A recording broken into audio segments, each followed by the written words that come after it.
Shalom, selamat pagi semuanya. Kita akan sama-sama belajar tentang kebenaran firman Tuhan yang terambil dari Kejadian pasal 32. Tapi sebelumnya, saya ingin kita sama-sama menyerahkan seluruhnya kepada Tuhan. Kita berdoa dan kita meminta pertolongan dan hikmat Tuhan untuk memimpin, membimbing kita, untuk kita menemui sebuah pengajaran, sebuah pemahaman yang baru dalam kehidupan kita untuk kita lakukan dalam kehidupan kita sehari-hari. Mari kita berdoa. Yang bersyukur Tuhan buat kasih setiamu dalam hidup kami, atas penyertaan Tuhan bagi kami sepanjang kehidupan ini Bapa. Yang bersyukur buat segalanya, buat kebaikanmu. Kami memiliki Allah yang luar biasa seperti Engkau ya Bapa, yang tidak pernah meninggalkan perbuatan tangan-Mu, yang tidak pernah meninggalkan kami sedetik pun, yang selalu ada menolong dan memimpin setiap kehidupan kami. Saat ini ya Tuhan, kami akan sama-sama belajar tentang kebenaran firman-Mu. Hamba-Mu yang akan menyampaikan kebenaran ini, biarlah Tuhan urapi dengan pengurapan yang baru daripada-Mu. Ampuni setiap dosa dan kesalahan Bapa, layakkan dan sucikan, kuduskan kehidupan ini Bapa. Biarlah hamba-Mu yang penuh dengan kelemahan dan kekurangan ini dan keberdosaan ini Bapa, boleh layak menyampaikan firman-Mu dan boleh menyampaikan isi hati-Mu bagi seluruh jemaat Tuhan yang menyaksikannya Bapa. Demikian juga jemaat Tuhan, orang-orang umat-Mu yang menyaksikan ini, biarlah Tuhan urapi mereka dengan urapan yang baru, biar mereka semakin mengerti dan memahami apa yang menjadi kehendak Tuhan dalam setiap kehidupan mereka, memahami apa yang menjadi jalan-jalan Tuhan bagi kehidupan mereka. Kami bersyukur, kami serahkan sepenuhnya dari awal pertengahan kepada akhirnya ke dalam tangan pengasihan-Mu ya Bapa. Di dalam nama Tuhan Yesus kami berdoa. Haleluya. Amin. Saat ini Bapak Ibu Saudara, kita akan sama-sama belajar mengenai Kejadian pasal yang ke-32 ya. Kita buka Alkitab kita baik Kejadian pasal 32. Saya bacakan ayat 1 dan sampai seterusnya ya. Kita akan belajar pelan-pelan, kita akan memahami pelan-pelan apa yang menjadi maksud dan tujuan Tuhan dalam setiap kehidupan kita orang yang percaya kepada Tuhan. Yakub melanjutkan perjalanannya, lalu bertemulah malaikat-malaikat Allah dengan dia. Ketika Yakub melihat mereka, berkatalah ia, ini bala tentara Allah. Sebab itu dinamainya tempat itu Mahanaim. Ya. Sesudah itu, Yakub menyuruh utusannya berjalan lebih dahulu mendapatkan Esau kakaknya ke tanah Seir, daerah Edom. Ya. Jadi perlu Bapak Ibu pahami dan ketahui bahwa seperti di pasal sebelumnya, ya, yang menjelaskan bahwa bagaimana Esau keluar dari tanahnya terlebih dahulu karena adanya sebuah perbedaan pendapat atau percekcokan gitu ya dengan Esau kakaknya, sehingga dia melarikan diri karena Yakub sendiri dikejar-kejar oleh kakaknya karena mengambil hak kesulungan dengan menipu ayahnya. Lalu selang bersekian lama dalam pelariannya, Esau pada akhirnya meninggalkan tanah dari istrinya atau mertuanya, itu Laban, lalu menuju kembali kepada Esau ya di tanah kelahirannya.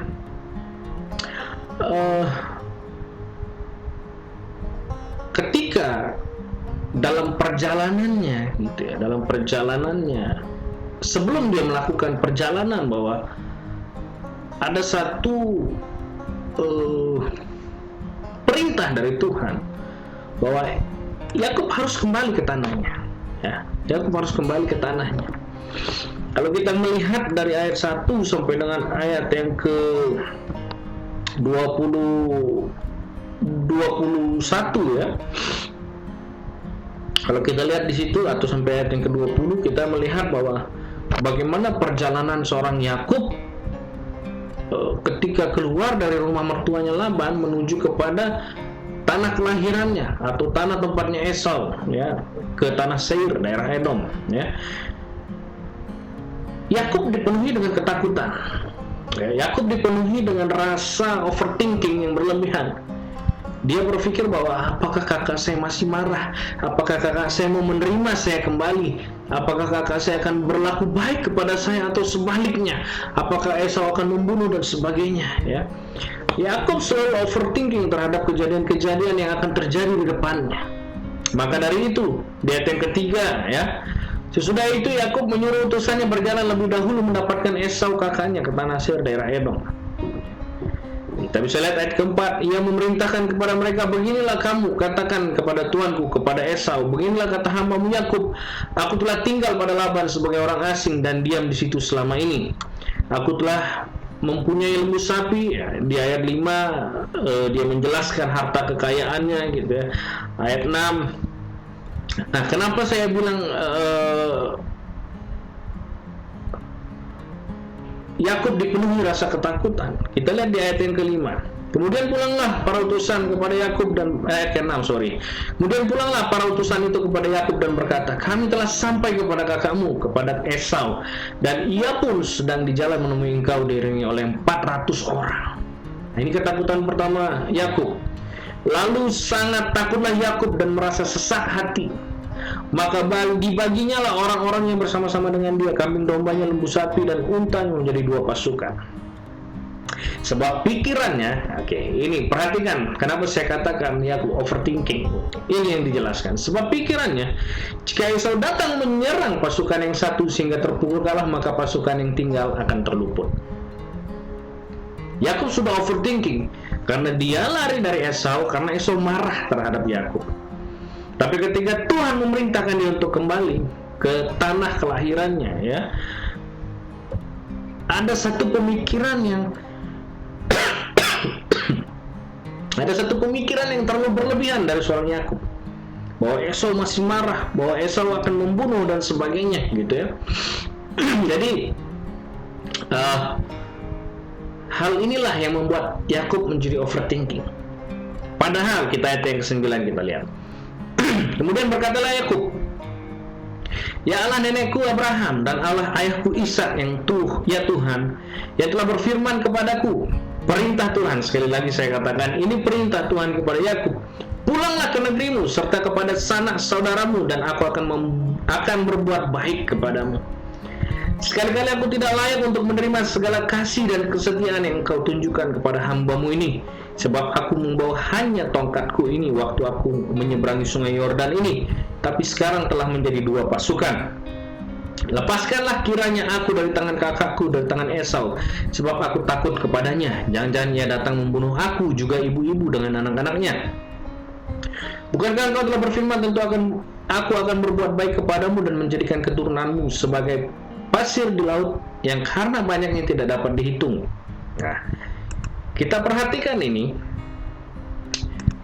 Kita perlu memperhatikan ini sebagai orang yang percaya kepada Tuhan, bahwa ketika Tuhan memerintahkan Yakub untuk kembali, di sana Yakub sendiri yang menyatakan bahwa ada janji Tuhan di sana.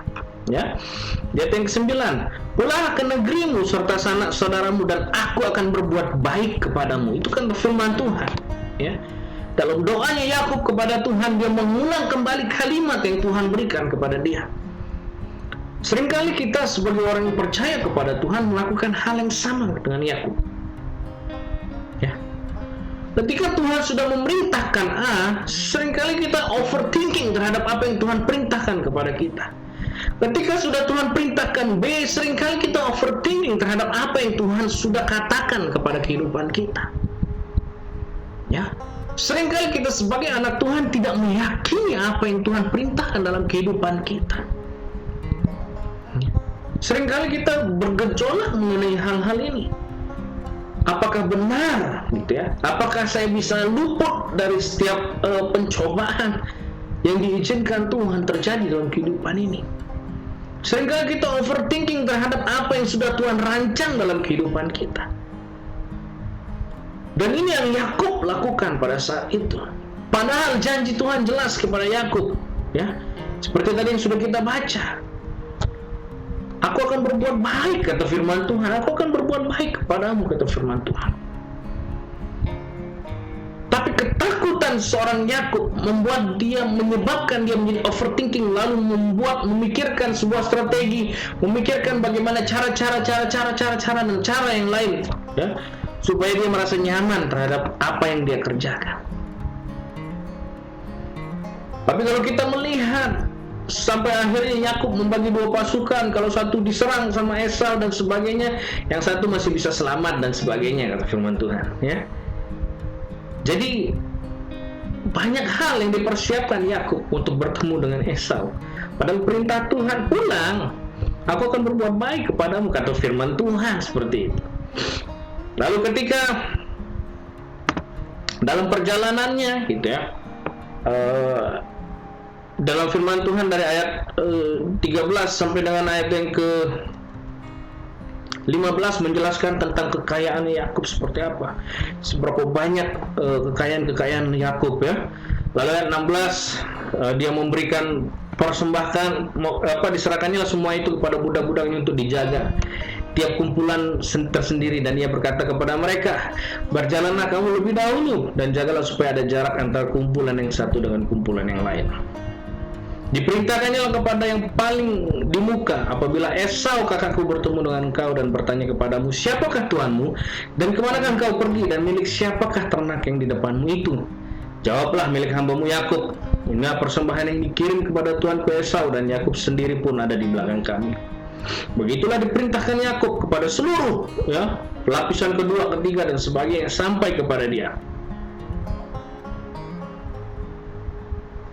Jadi ada hal-hal yang dipersiapkan Yakub karena ketakutannya. Ya, seringkali kita kehidupan manusia seperti ini, Bapak Ibu Saudara. Kita terlalu ribet mikiran A, B, C, D, E, F, G. Kita memikirkan strategi A, B, C, D, E, F. Padahal tuh ketika Tuhan perintahkan suruh jalan, jalan sudah. Aku menjaga dan menyertai engkau. Itu kata firman Tuhan. Tapi Yakub overthinking terhadap semuanya itu. Ya. Kalau kita melihat pada ayat-ayat selanjutnya, pada pasal selanjutnya gitu ya. Kalau kita melihat pada pasal selanjutnya bahwa indah sekali perjumpaan antara Yakub dengan Esau. Esau merangkul Yakub, Yakub merangkul Esau dengan emosional, dengan rasa air mata dan sebagainya. Tapi kita kembali lagi kepada pasal ke-32. Ini adalah proses yang dialami oleh Yakub sebelum dia bertemu dengan Esau.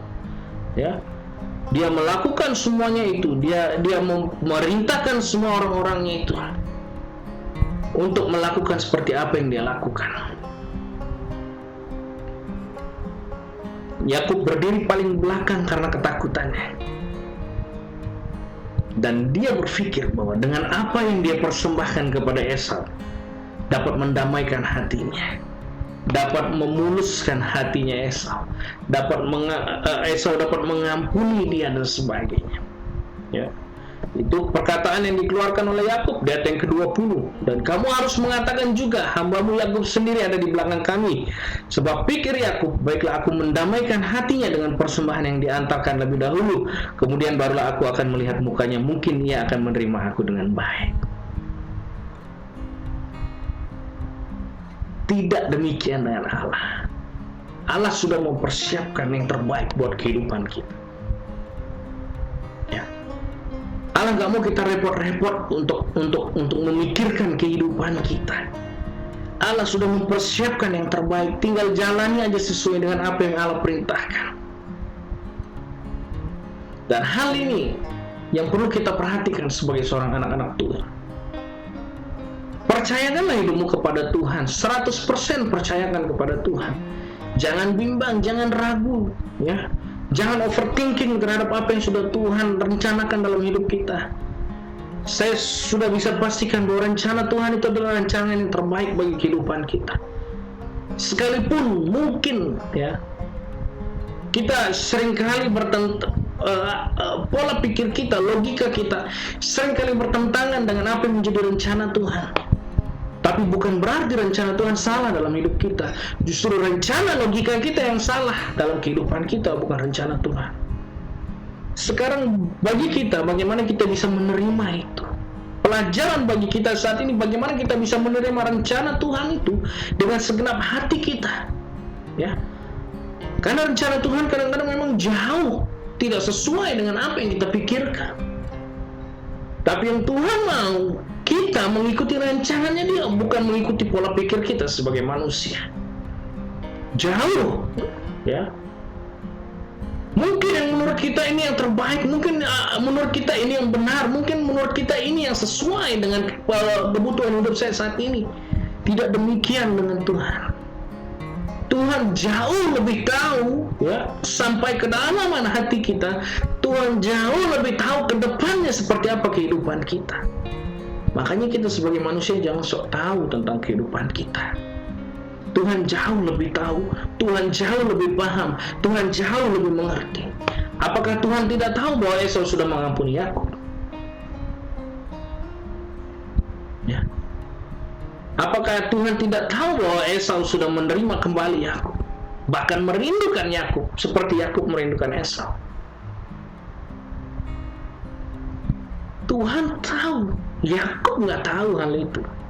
Maka dia overthinking, dia memikirkan semuanya. Dia kasih dulu persembahan supaya Esau nggak marah dan sebagainya. Ya. Lalu kita masuk ke ayat 22 sampai dengan yang terakhir ayat 32.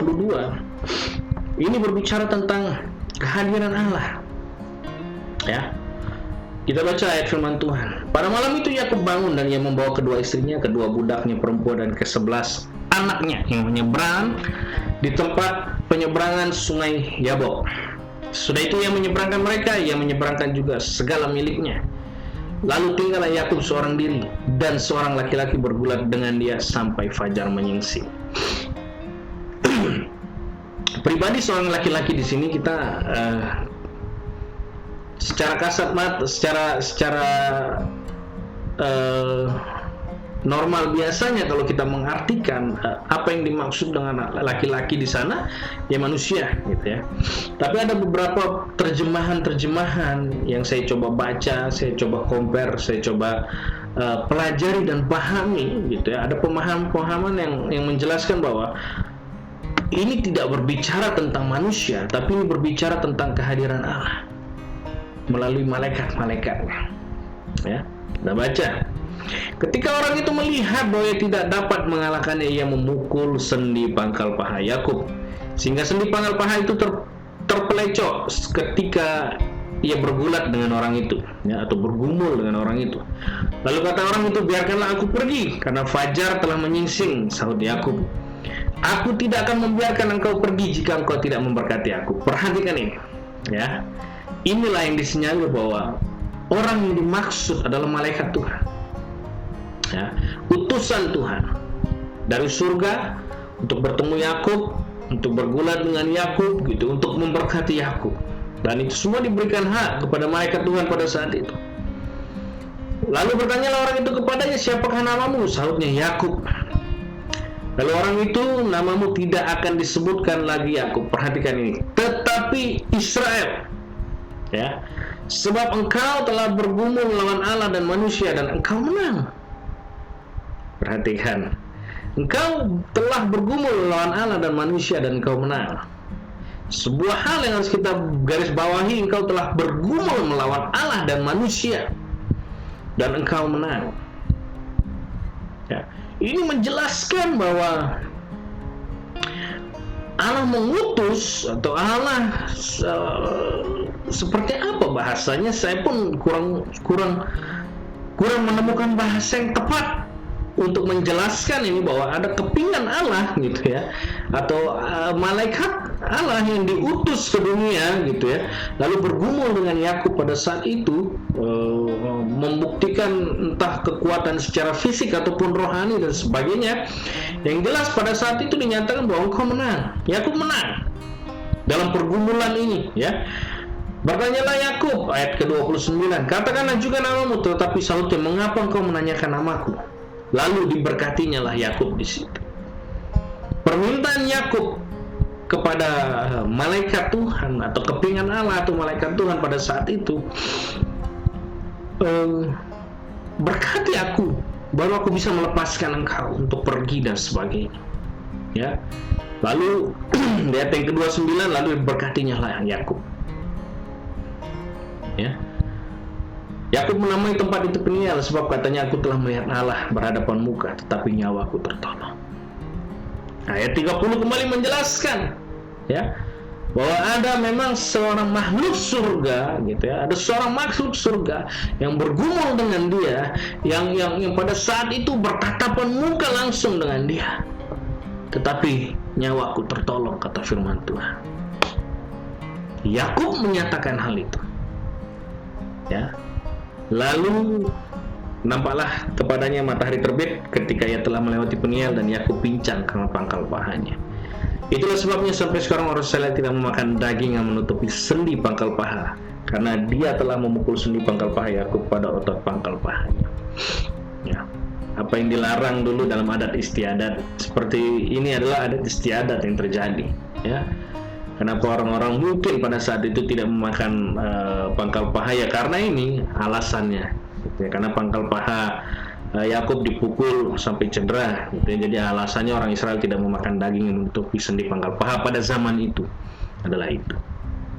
Kembali lagi, bahwa saya ingin memberitahukan dan menginformasikan kepada Bapak Ibu Saudara yang terkasih dalam Tuhan, bahwa terjemahan ini bagi saya memang tidak ada terjemahan yang pas untuk menjelaskan ini. Jadi ketika kita berbicara firman Tuhan ini dengan bahasa Indonesia, ya seperti inilah terjemahannya. Ya. Tapi yang sebenarnya terjadi adalah ketika kita melihat dari kalimat demi kalimat dari ayat 22 sampai dengan ayat 31 jelas, ya, bahwa ini adalah bahasa saya kepingan kecil dari bagian Tuhan atau malaikat Tuhan yang diutus ke sana, gitu ya. Karena ketika kita berbicara nama panggilan di sini, gitu ya. Ketika Yakub katakanlah juga, tetapi sahutnya, mengapa engkau menanyakan namaku? Di sana kata malaikat Tuhan tidak menggunakan K besar, ya, tapi K kecil. Kemungkinan ini adalah malaikat Tuhan, ya, bukan Tuhan sendiri yang turun, tapi malaikat yang diutus Tuhan, ya. Jadi ketika dia memberkati Yakub, bukan berarti dia punya hak untuk memberkati, tidak. Tapi malaikat Tuhan diutus Tuhan dan diberikan hak pada saat itu kepada Tuhan sebagai perpanjangan tangan Tuhan untuk memberkati Yakub. Ya, jadi sekali lagi bahwa sebelum Yakub pergi menemui Esau kakaknya, ada banyak hal yang dia lalui. Salah satunya perjumpaannya dia dengan malaikat Tuhan pada saat itu untuk meneguhkan kembali, untuk bergumul kepada Tuhan bahwa dia minta diberkati oleh Tuhan, ya, sesuai dengan janji Tuhan di ayat yang ke-10 tadi, ya. Ayat yang ke-9, aku akan berbuat baik kepadamu. Lalu di ayat yang selanjutnya, di ayat yang ke-26, ya, sahut Yakub, aku tidak akan membiarkan engkau pergi jika engkau tidak memberkati aku. Di sini pun dijelaskan engkau dengan huruf kecil, ya. Jadi kita bisa pahami bahwa ini memang bukan Allah sendiri yang turun, tapi manusia dari surga atau utusan Tuhan dari surga mewakili nama Tuhan untuk memberkati Yakub pada saat itu. Ya, ketika Yakub diberkati, ketika Yakub sudah diberkati, lalu Yakub mulai melepaskan, dan makhluk surga itu pun pergi, diizinkan Yakub untuk pergi. Dan inilah Kejadian pasal 32 yang menjelaskan dan menceritakan tentang hal ini. Sampai hari ini pun mungkin hanya Tuhan yang paling tahu dan paling mengerti dan paling memahami apa yang menjadi kebenarannya. Tapi apa yang saya pelajari, apa yang saya pahami, apa yang saya dapatkan dari pembelajaran ini, saya melihat bahwa hal inilah, ya, ada banyak referensi-referensi, literasi-literasi yang menjelaskan hal ini, sehingga kita bisa menemukan bahwa ini tidak berbicara tentang Tuhan hadir di sana, tapi berbicara tentang utusan Tuhan yang hadir di sana untuk memberkati Yakub, ya. Sebelum Yakub berjalan untuk bertemu Esau, dan di sini juga tidak lagi disebut Yakub, tetapi Israel. Sinilah pergantian juga nama Yakub, ya, dari Yakub menjadi Israel. Karena Bapak Ibu Saudara perlu tahu, pahami bahwa Yakub itu artinya adalah pembohong, penipu, segala yang jahat itu Yakub, gitu ya. Akibat dari apa yang sudah dia lakukan terhadap kakaknya Esau, ya. Dia menipu dan dia membohongi ayahnya. Lalu diganti ke Israel, sebab engkau telah bergumul melawan Allah dan manusia dan engkau menang. Ya. Itulah Israel. Itulah dasarnya ketika nama Yakub berubah menjadi Israel, ketika perjalanan Yakub menuju kembali untuk berjumpa dengan Esau kakaknya. Puji Tuhan, firman Tuhan hal ini terus mengingatkan kita. Yang pertama tadi, jangan overthinking seperti Yakub, ya. Jangan terlalu overthinking dengan apapun yang ada. Kalau Tuhan yang perintahkan, sudah pasti Tuhan menyediakan yang terbaik buat kita. Yang kedua, tetaplah bergumul kepada Allah, berharaplah kepada Allah, ya. Mintalah Allah untuk terus menopang kehidupan kita, memberkati hidup kita, ya, menjaga hidup kita, supaya setiap jalan kita semuanya dilancarkan, dimudahkan, ya, dan kita semakin memahami apa yang menjadi kehendak Allah, tidak memaksakan kehendak kita untuk kita lakukan dalam kehidupan kita sehari-hari. Tuhan Yesus memberkati kita semua. Mari kita berdoa. Sungguh kami bersyukur Tuhan buat kasih setiamu dalam hidup kami. Bersyukur buat firman-Mu Tuhan yang Kau sampaikan dalam setiap kehidupan kami. Ajar kami untuk semakin mengerti dan memahami apa yang menjadi kehendak Tuhan dalam setiap kehidupan kami. Ajar kami untuk mengerti dan memahami apa yang menjadi isi hati-Mu Bapa bagi setiap kehidupan kami. Biarlah kami menjadi orang yang benar-benar yakin dan percaya tentang rencana-Mu dalam setiap kehidupan kami Bapa. Biar kami orang-orang yang menjadi orang-orang yang berkeyakinan teguh di dalam Engkau ya Bapa. Ketika Engkau yang memerintahkan, maka Engkau yang akan bertanggung jawab sepenuhnya atas kehidupan kami.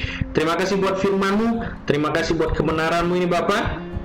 Biarlah firman-Mu ini terus menguatkan setiap kehidupan kami, sehingga kedepannya apapun yang kami kerjakan, kami selalu mengandalkan dan berharap kepada Tuhan untuk menuju kepada hari yang lebih baik lagi, hari depan yang penuh dengan harapan daripada-Mu ya Tuhan. Kami bersyukur ini hamba-Mu yang penuh dengan kekurangan. Biarlah Tuhan yang melengkapi firman-Mu untuk hadir dan bertumbuh bahkan berbuah dalam setiap kehidupan jemaat Tuhan. Kami bersyukur, kami serahkan semuanya hanya di dalam nama Tuhan Yesus Kristus kami berdoa. Haleluya. Amin. Terima kasih. Tuhan Yesus memberkati kita semua.